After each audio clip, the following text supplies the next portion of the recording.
Hello, this is Bill Bullard with RCAF USA, the voice of the independent cattle producer in the United States of America.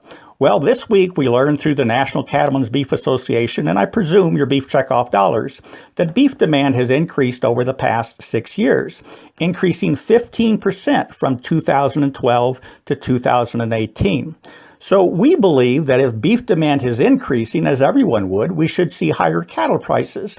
But we need to look at what beef demand is. Beef demand is a measure of the range of prices that consumers are willing to pay for various quantities or supplies of beef. So beef demand is a function of supply and price. It is not a measure of consumption of beef in the market. And so knowing this, and yet hearing from the industry how significant it is to have a 15% increase, we asked the question, how did this affect fed cattle prices sold directly to the packers and converted directly into the beef products? And what we found was that from 2012 to 2018, the period in which beef demand increased, we saw fed cattle prices actually decline. They were about $123 a hundredweight on average in 2012, and in the first 11 months of 2018, they averaged only $117. So here we have an inverse relationship. We have beef demand increasing 15%, yet fed cattle prices falling nearly 5%. Something's wrong with that picture. But the meat industry comes back and says, well, that's clearly explainable because you don't look at the fed cattle prices, look at the lighter weight calves. They maintained their same price points from 2012, and they are about the same in 2018.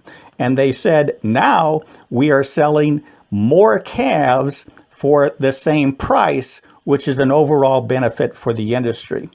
And so as we listened to that, we said, now wait a minute, during this period, we've lost 75% of our farmer feeders. We've lost 84,000 of them in just the last 2 decades, many of them exiting the industry over the course of the last 6 years.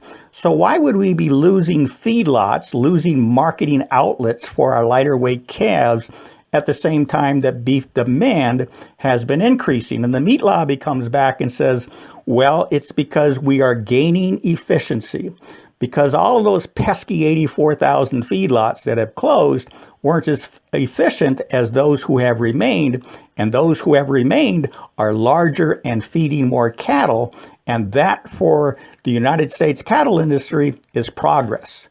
But we said, now wait a minute, that efficiency argument is the same argument used to justify the mass exodus of hog farmers from the U.S. hog industry. Just 1990, about 20 years ago, we had 268,000 hog farmers across the United States. Today, we only have 68,000. However, the meat industry says, but look at the progress.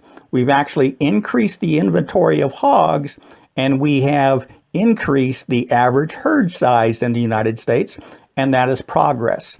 And our position is that certainly is not the path we want the U.S. cattle industry to go, because the efficiency argument ignores the fact that we need hundreds of thousands of cattle producers supporting rural communities all across the United States, encouraging young people to enter the industry and then to maintain a healthy, robust, competitive marketplace.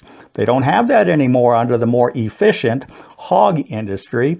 In fact, in the hog industry, we've created the new American farmer, and that's Juan Long, who is the CEO of Smithfield Farms, which is the largest pork producer and hog producer in the United States of America. Now, Juan happens to be a communist Chinese, and his salary in 2017 was $271 million. That certainly is not the future for the U.S. cattle industry. So we need to fight against this efficiency argument, and we need to point out that an inverse relationship between increasing beef demand and declining cattle prices is not what we bargained for, and it indicates that we have a broken marketplace, a marketplace that is in dire need of reform, and we'll be talking about those reforms as we go forward.